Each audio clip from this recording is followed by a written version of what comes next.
Number 13. Malacanang Palace is the official residence of the President of the Philippines, located in the capital city of Manila. It was built in 1750 originally as a summer house. Since 1863 the palace has been occupied by 18 Spanish governors general, 14 American military and civil governors, and later the presidents of the Philippines. Ghostly sightings of former presidents Manuel Quezon, Manuel Rojas and Ramon Magsaysay have been reported in the centuries-old palace. Palace employees likewise said they have seen a woman dressed in black, looking out the window at the Pasig River, or seated at one of the desks. They would also recount hearing sounds of moving chairs, sounds of typing or children playing. Security personnel have also spoken of pianos being played in the music room.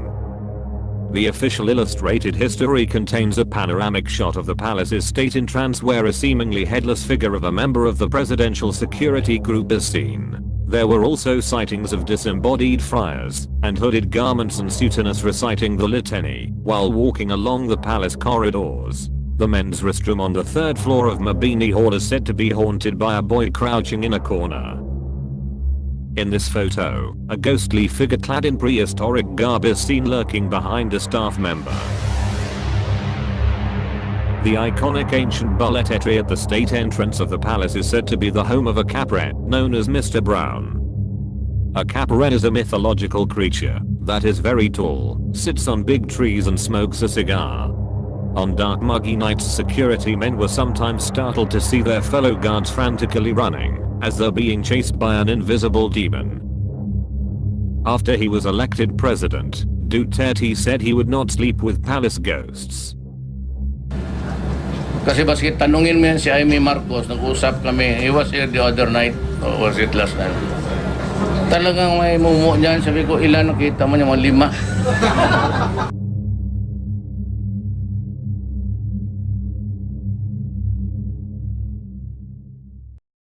Number 12. The Manila Film Center is a national building located at the southwest end of the Cultural Center of the Philippines complex in Pasay. The building has been the subject of controversies due to an accident that happened during the final stages of its construction in 1981.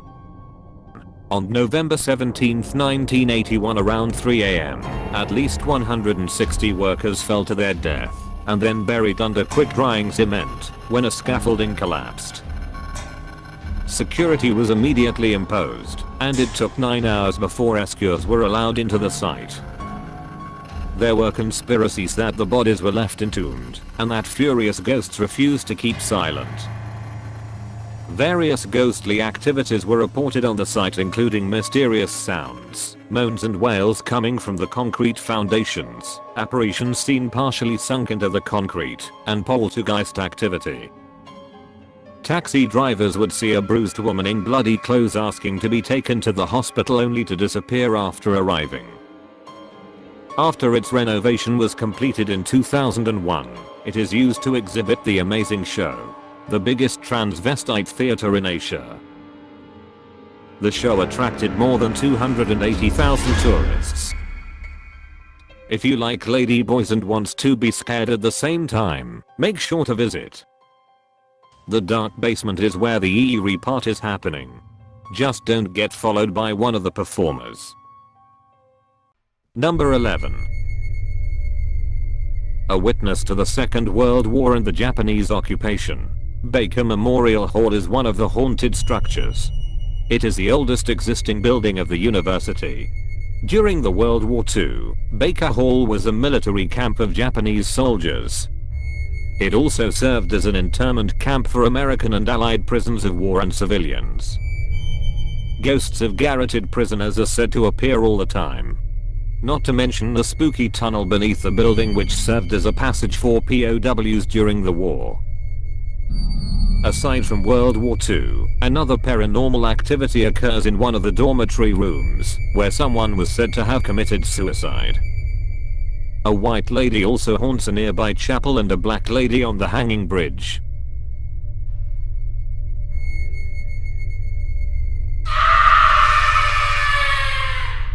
Number 10. When the clock strikes 6 p.m., you better leave Manila City Hall. Lost spirits are said to wander the premises, including a man who hanged himself to death at the bell tower. According to employees, they hear strange noises, footsteps and whispers behind them, only to find out they are alone. It is also said that Manila City Hall employees have been advised to leave early to avoid encountering such ghosts. It looks like a casket when viewed from above, but it was intentionally formed to look like a shield of the Knights Templar, symbolizing the influence and protection of the Roman Catholic Church. Number 9. Balete Drive is a 2-lane undivided street in the main thoroughfare in the New Manila district in Quezon City. The street is reported to be haunted, with tales circulating since the 1950s. Most of the reports describes a white lady, a popular entity in the Philippine folklore. The white lady is said to be the ghost of a teenage girl that was ran over by a taxi driver at night and was buried around the Balete tree. Others say she was a victim of rape and murder and then dumped around the Balete tree. The white lady haunts motorists, mostly taxi drivers, in the midnight hours, and all have learned not to pick up hitchhikers or stare into their rearview mirrors when on that road. Number 8. Intramuros is a historic wild area within the modern city of Manila. It was a seat of government and political power when the Philippines was a component realm of the Spanish Empire in the late 16th century. Guarding the old city is Fort Santiago, its citadel located at the mouth of the river. Jose Rizal, the national hero of the Philippines, spent his last days here. During the Second World War, Japanese forces used it as a prison camp and many were tortured to death. Other areas of interest around Intramuros are Manila Cathedral, where headless priests supposedly make regular appearances, Balwarte de San Diego, where a white lady can be seen crying, and nearby universities which are said to be haunted. If you want more details about the site, you can book a tour at Intramuros Ghost Walk for 350 pesos. It's educational with a twist of paranormal. Number 7. Teachers Camp was established on December 11, 1907 by Benguet Governor William Pack to accommodate both American and Filipino teachers. Rumor has it that the site where it stands saw the bloodbath from indigenous people war during the American occupation. During the Japanese occupation of the Philippines from 1942 to 1945, the occupying forces used the camp as their hospital. It is now famous not only for being a training venue for teachers from all over the Philippines, but also a place where spirits are believed to be haunting visitors. Caretakers and visitors claim that they often hear footsteps and a lady crying in one of the cottages. They also claim seeing a white lady and a headless priest walking around. However, nothing is more terrifying for guests than waking up in the middle of their sleep at 3 a.m. with a bloodied white lady standing beside their beds. Passers-by also report seeing a black lady trying to hitchhike near the area. Number 6. The mansion is owned by the Ilosorio since 1929, which can be found in Inyatam San Ildefonso, Bulacan. During the Second World War, it became the prison and garrison of the Japanese, wherein there were many victims of violence.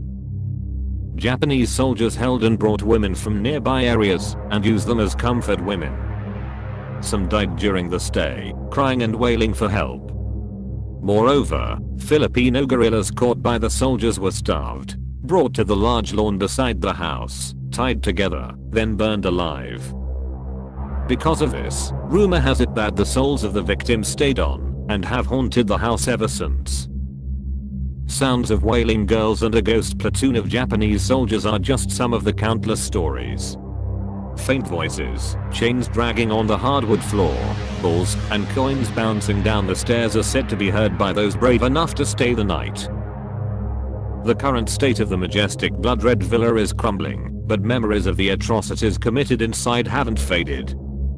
Today, the surviving women organized and called themselves the Malaya Lawless and have been seeking reparations from the Japanese government since the 90s for the atrocities they suffered. Number 5.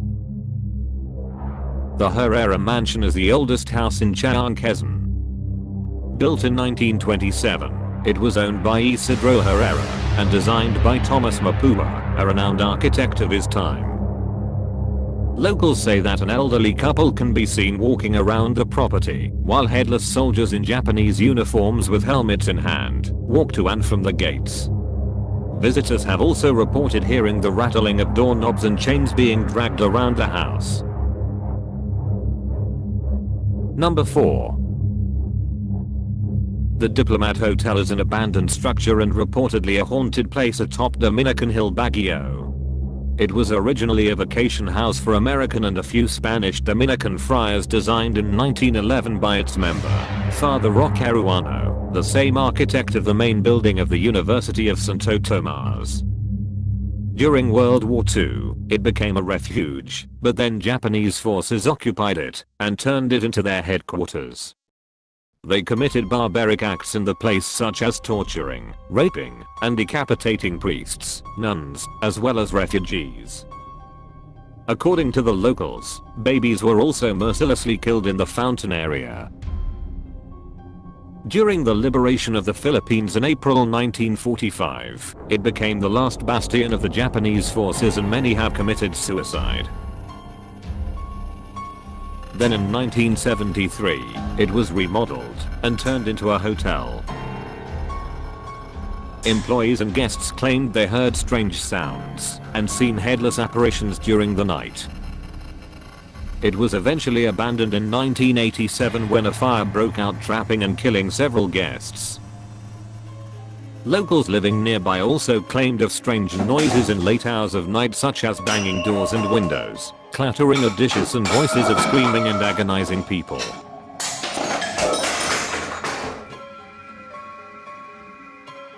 Number 3.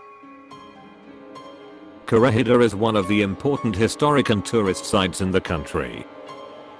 Spanish colonialists turned it into a fortress for harbor defense, a penal institution, and a station for customs inspection.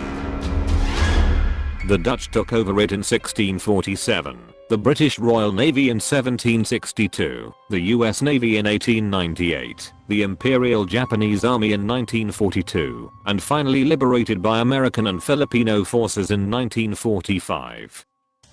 About 900 Japanese and 800 Americans and Filipinos died during what is called the Battle of Corregidor. Over 3,000 Filipino and American soldiers were held hostage, starved and tortured. During the battle for the recapture of Corregidor, over 1,000 American and Filipino soldiers died, while a staggering 6,650 Japanese soldiers also lost their lives. It is estimated that over 3,000 Japanese soldiers actually died by committing suicide, making this one of the largest mass suicide in history. In the late 1960s, there is speculation that a massacre occurred here, killing some 11 to 68 Tausugs from Sulu. The place, given its very rich history, is just perfect to become one of the most haunted destinations in the country. Tourists who pass by hospital ruins reportedly hear footsteps, rumblings of normal hospital activities, and wails of people. Shouts of people grimacing in pain can be heard around the Malinta tunnel and the bunker area.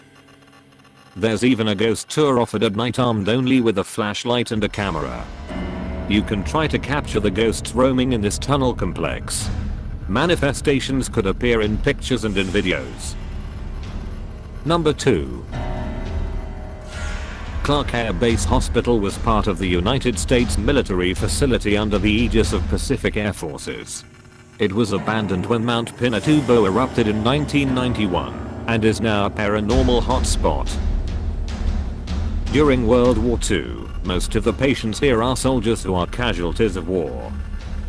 It was also used as a first step for severely wounded soldiers during the Vietnam War and a morgue for deceased. Due to the number of soldiers that died in this hospital, The locals believe that it is haunted.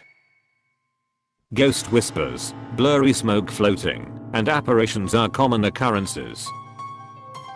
Violent spirits witnessed by the inhabitants have rendered the area off limits to everyone. Its frightening reputation was featured in the National Geographic Channel's documentary, I Wouldn't Go There.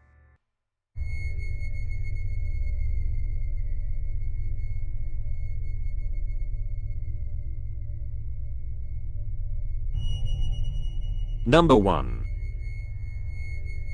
Laparel White House was built by Roberto Laparel in the 1930s, serving as a vacation home. During World War II, the house was occupied by Japanese soldiers and was used as a garrison.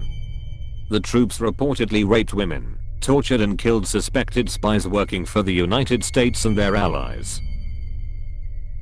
The owner survived the war, but later died after slipping from the stairs in front of the house. The house is just beside the allegedly equally spirit-infested teachers' camp. There have been many stories. Some unfortunate passers-by have seen a little girl standing motionless on the third step of the staircase that fronts the house. Some have spotted a woman looking out its glass windows. Some reports a white lady can be seen standing near a mango tree adjacent to the rear of the house. Some have heard crying female voices and loud noises from inside the empty house. Some drivers refuse to pass by the house portion of the Leonard Wood Road in fear of the apparitions. While making this video, I realized that when I visited Baguio, I actually walked the area from Leonard Wood Loop to North Drive. It was past midnight, and I got bored. So I decided to take a walk sightseeing, while also looking for some red light, and see if nightlife is good. I passed both the camp and the house, but haven't seen or felt anything unusual. I just didn't know. Lucky me. My sexual urges could have resulted in a heart attack.